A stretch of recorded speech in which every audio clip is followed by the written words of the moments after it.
News Telugu channel కి welcome. ఇక పశ్చిమాసియా ఉద్రిక్తతలు, ముడి చమురు, గ్యాస్, పెట్రోలియం, ఎరువులపైన ప్రధాని మోదీ కీలకమైన భేటీ. మరి ఇక విషయంలోకి వెళ్తే ప్రస్తుతం పశ్చిమాసియాలో తీవ్ర ఉద్రిక్తత పరిస్థితులు అయితే కొనసాగుతూనే ఉన్నాయి. మరి ఇజ్రాయెల్ అలాగే అమెరికా కలిసి ఇరాన్ పైన భీకర దాడులు చేస్తుండగా ఇరాన్ కూడా ఇజ్రాయెల్ సహా గల్ఫ్ దేశాలపైన తమదైన శైలిలో దాడులు కూడా చేస్తోంది. దీంతో తీవ్ర ఉద్రిక్తత అయితే నెలకొన్నది. ప్రపంచ చమురు రవాణాకు కీలకంగా ఉన్న హార్మోజ్ జలసంధం కూడా ఇరాన్ ఆధీనంలో అయితే ఉండగా అక్కడి నుంచి చమురు సరఫరాలలో అంతరాయం కూడా ఏర్పడడంతో భారత్ సహా ప్రపంచ దేశాల్లో చమురు, గ్యాస్ కొరత అయితే ఏర్పడుతుంది. మరి దీంతో ఆయా దేశాలలో దారుణమైన పరిస్థితులు కూడా నెలకొంటున్నాయి. మన దేశంలోనూ గ్యాస్ కొరత తలెత్తగా ఇటీవల పలు నౌకల పోర్టులకు చేరడంతో కాస్త ఉపశమనం అయితే కలిగింది. మరి అయితే యుద్ధం ఇప్పట్లో ఆగే పరిస్థితులు అయితే కనిపించకపోవడంతో రానున్న రోజులలో పరిస్థితులు మరింత దారుణంగా తయారయ్యే అవకాశాలు కూడా ఉన్నాయని భయాలైతే నెలకొంటున్నాయి. మరి అయితే ఇలాంటి పరిస్థితులలో కేంద్రంలోని నరేంద్ర మోదీ ప్రభుత్వం అలర్ట్ అయింది.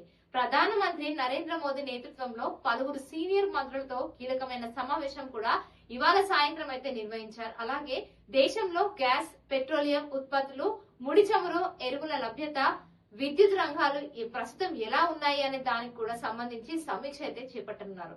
దేశంలో నిరంతరాయంగా ఇంధనాన్ని సరఫరా చేయడం, ఎలాంటి ఇబ్బందులు లేకుండా సరుకు రవాణా చేయడమే లక్ష్యంగా కూడా ఈ సమావేశం నిర్వహించినట్టుగా కూడా కేంద్ర ప్రభుత్వం అయితే వర్గాలు తెలిపాయి. మరి ఇక ఈ ఉన్నత స్థాయి కేబినెట్ భేటీకి రక్షణ శాఖ మంత్రి రాజ్నాథ్ సింగ్, అలాగే హోంశాఖ మంత్రి అమిత్ షా, కేంద్ర వ్యవసాయ శాఖ మంత్రి శివరాజ్ సింగ్ చౌహాన్, విదేశాంగ శాఖ మంత్రి ఎస్ జయశంకర్, అలాగే కేంద్ర ఆర్థిక శాఖ మంత్రి నిర్మలా సీతారామన్, పీయూష్ గోయల్, అలాగే జేపీ నడ్డా, అశ్విని వైష్ణవ్, హర్దీప్ సింగ్ పురి, రామ్ మోహన్ నాయుడు పాల్గొన్నారు. వీరితో పాటు జాతీయ భద్రతా సలహాదారు ఎన్ఎస్ఏ అజిత్ దోవల్ సహా వివిధ శాఖలకు సంబంధించిన కీలక ఉన్నతాధికారులు కూడా పాల్గొన్నారని ప్రభుత్వ వర్గాలు అయితే పేర్కొన్నాయి. మరి పశ్చిమాసియాలో ప్రస్తుతం నెలకొన్న యుద్ధ పరిస్థితులను సమీక్షించడంతో పాటు పెట్రోలియం ఉత్పత్తులు సహా దేశంలో నిత్యావసరాల సరఫరా కూడా అంతరాయం లేకుండా ఉండేందుకు కేంద్ర ప్రభుత్వం అన్ని చర్యలు కూడా చేపడుతోందని అధికార వర్గాలు అయితే తెలిపాయి. మరి ఇలాంటి మరిన్ని లేటెస్ట్ అప్డేట్స్ కోసం మన స్టార్ న్యూస్ తెలుగు ఛానల్ ని తప్పకుండా సబ్స్క్రైబ్ చేయండి.